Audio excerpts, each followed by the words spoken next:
Hello viewer, स्वागत है आपका अपने चैनल फार्मा इंडस्ट्री नॉलेज में। आज हम एक ऐसे टॉपिक के बारे में बात करने वाले हैं जो उन प्रोफेशनल के लिए बहुत ही ज़्यादा इम्पोर्टेंट है जो लाइफलाइजर के साथ में वर्किंग करते हैं। आज के हमारे टॉपिक में हम बात करेंगे कि लाइफलाइजर की कैपेसिटी मेजरमेंट फार्मास्यूटिकल इंडस्ट्री में किस प्रकार से की जाती है।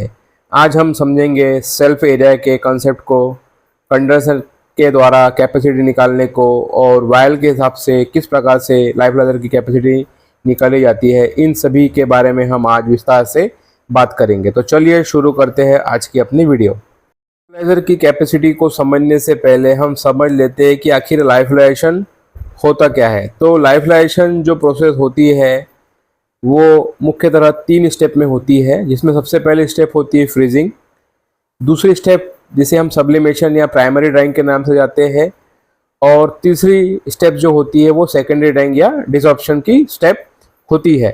तो लाइफलाइजेशन की जो प्रोसेस है मुख्यतः वो वैक्सीन, बायोफार्मास्यूटिकल्स, एंटीबायोटिक और इंजेक्टेबल प्रोडक्ट में मेनली यूज होती है।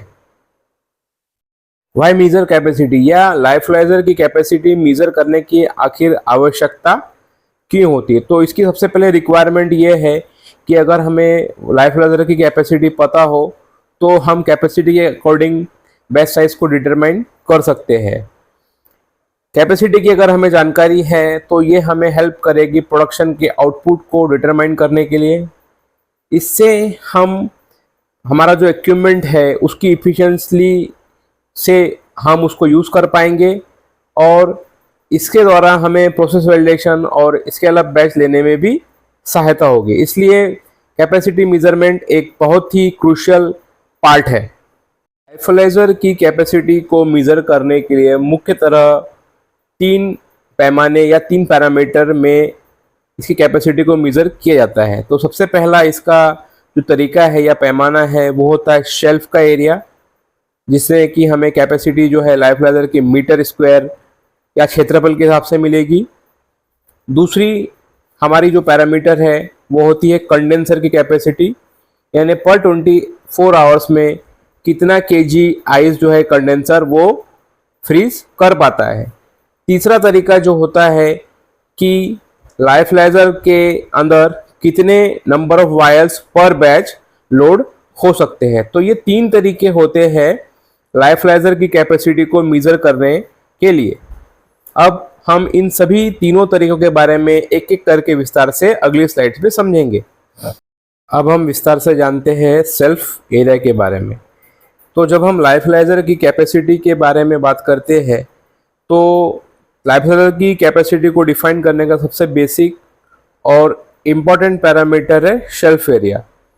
शेल्फ एरिया का मतलब होता है वो स्पेस या वो यूजेबल सरफेस एरिया जहाँ पर हम सारे वायल या ट्रे लोड करते हैं।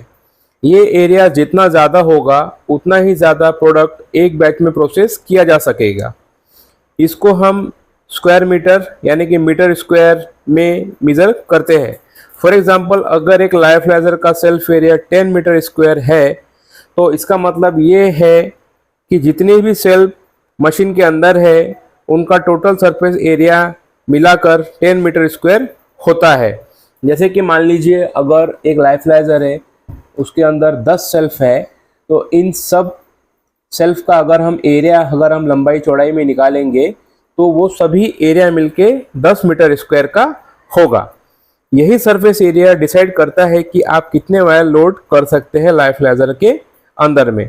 तो सेल्फ एरिया डायरेक्टली आपकी बैच साइज और प्रोडक्शन कैपेसिटी को इम्पैक्ट करता है।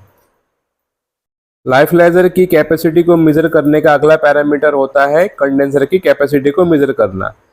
फ्रीज ड्राइंग की प्रोसेस में प्रोडक्ट से पानी सब्लिमेशन के द्वारा बाहर निकलता है, यानी कि ये जो पानी है वो सीधा आइस से वेपर में कन्वर्ट होता है और ये वेपर जो होती है वो कंडेंसर के अंदर जाकर के आइस की फॉर्म में ट्रैप हो जाती है। कंडेंसर की कैपेसिटी ही ये बताती है कि वाटर वेपर जो है कितनी क्वांटिटी में आइस के फॉर्म में जाकर कंडेंसर के अंदर ट्रैप होगी। इसे हम एक स्टैंडर्ड फॉर्मेट में मेजर करते हैं और जो फॉर्मेट होता है किलोग्राम ऑफ आइस पर 24 आवर्स, यानी कि 24 घंटे में कितनी केजी आइस जो है कंडेंसर ट्रैप कर सकता है। अगर हम ये बोलते हैं कि एक लाइफलाइजर की कंडेंसर कैपेसिटी 100 केजी है, इसका मतलब ये है कि कंडेंसर 24 घंटे में 100 किलो आइस को ट्रैप कर सकता है। अगर वेपर लोड ज़्यादा हो और कंडेंसर की कैपेसिटी कम हो तो बैच फेल हो सकती है या इनअप्रोप्रिएट लाइफलाइजर की प्रोसेस हो सकती है। तो कंडेंसर की कैपेसिटी से ही हम ये पता लगाते हैं या ये हम डिसाइड करते हैं कि हमारा batch size in terms of litre कितना हो और हम कितने केजी तक का बैच साइज मैन्युफैक्चर कर सकते हैं। लाइफलाइजर की कैपेसिटी मेजर करने का सबसे अंतिम और लास्ट तरीका जो होता है और जिसे हम सबसे ईजीएस्ट या सबसे प्रैक्टिकल कैपेसिटी मेजरमेंट का पैमाना भी कह सकते हैं, वो होता है नंबर ऑफ वायल्स पर बैच। ये डायरेक्टली बताता है कि एक बैच में आप कितने वायल्स फिल और लाइफलाइज कर सकते हो। ये नंबर 3 चीज़ों पर डिपेंड करता है। सबसे पहला चीज़ वायल साइज, जैसे कि 2R, 10R, 20R। फिर दूसरा तरीका होता है लोडिंग पैटर्न, सेल्व पर वायल का अरेंजमेंट। तीसरा तरीका होता है सेल्फ एरिया या टोटल अवेलेबल स्पेस। एक टिपिकल मीडियम स्केल लाइफलाइजर में लगभग 75,000 वायल, 40,000 वायल, 25,000 वायल को लोड किया जा सकता है। जितना बड़ा वायल होगा उतना कम वायल एक शेल्फ पर आएंगे, इसलिए vial count batch wise change होता रहता है।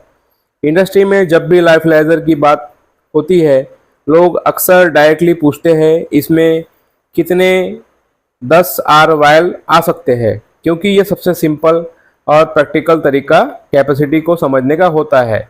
जो कि नॉर्मली एक अप्रोच भी है कि 10 ml के 20,000 वायल आएंगे या 20 ml के 15,000 वायल हमारे लाइफलाइजर में लोड हो सकते हैं। तो ये तरीका जो होता है सबसे ईजीएस्ट और प्रैक्टिकल तरीका माना जाता है कैपेसिटी मेजरमेंट करने का।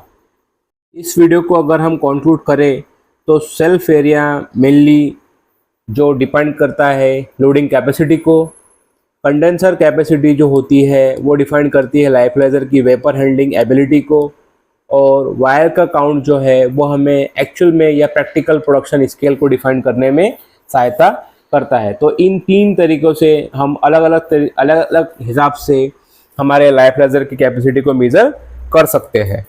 व्यूअर्स, ये था हमारा आज का डिटेल एक्सप्लेनेशन लाइफलाइजर कैपेसिटी को मेज़र करने का। अगर आपको वीडियो इन्फॉर्मेटिव लगा हो तो प्लीज़ लाइक, शेयर और सब्सक्राइब करना मत भूलें। आपका सपोर्ट ही हमें मोटिवेट करता है और भी यूजफुल फार्मा मैनेजमेंट कंटेंट लाने के लिए। मिलते हैं नेक्स्ट वीडियो में, तब तक के लिए stay learning, stay growing. Thank you so much.